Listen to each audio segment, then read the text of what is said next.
Changing your life. The power of not feeling fine. Sometimes you may feel terrible after making a decision or going through a difficult experience. And maybe this challenging time is your blessing in disguise. Maybe this is your way out, although you may not yet believe it. But what if it's actually better to feel terrible than feel fine? Maybe it is feeling fine that keeps you stuck. You may have watched this TED video, How to Stop Screwing Yourself Over by Mel Robbins.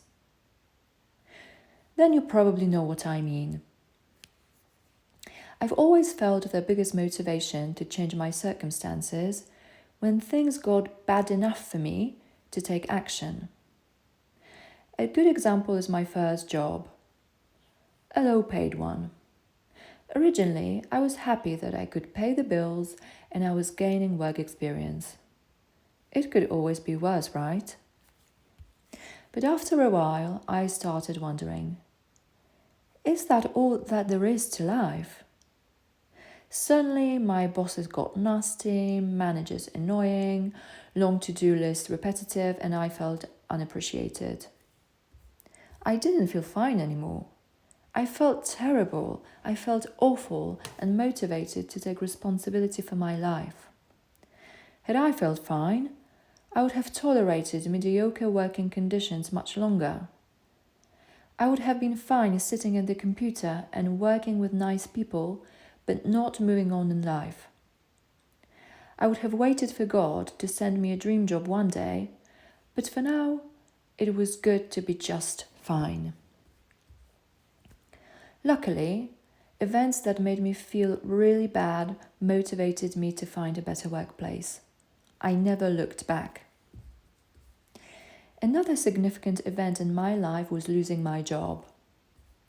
I will never forget the first morning when I woke up jobless. Losing my job has been one of the most difficult experiences in my life, but I've never regretted it. I soon changed careers and decided that I didn't want to work in typical corporate environments anymore. If I hadn't lost my job, who knows how much time I would have wasted on dead-end jobs and following career paths that were not right for me. Similarly, ending a relationship has been one of the most excruciating experiences in my life.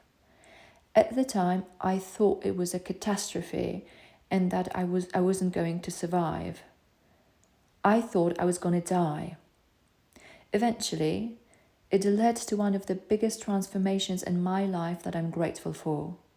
Today, I'm happy that that relationship didn't last a day longer than necessary. Negative events in general are usually unwelcome in our lives. The reality is, however, that a bad turn of events may result in positive outcomes. Think of the following example. You miss your train, you're late for a job interview, and lose a chance to land this particular job. In the beginning, you're distressed about what just happened. Why, oh why? Why me? Why now? Soon you forget about the incident and carry on with your job hunting.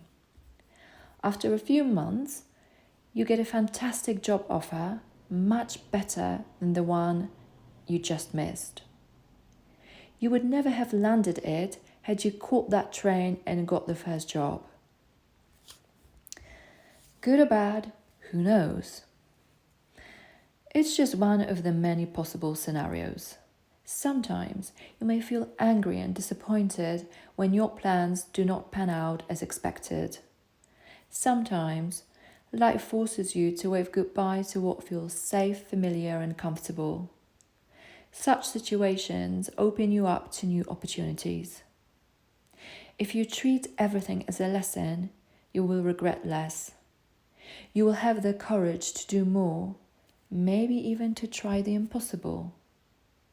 Setbacks can make you more creative, flexible, and persistent. Feeling terrible can make you unstoppable. If you like the recording, feel free to subscribe to my channel. Thank you very much for listening.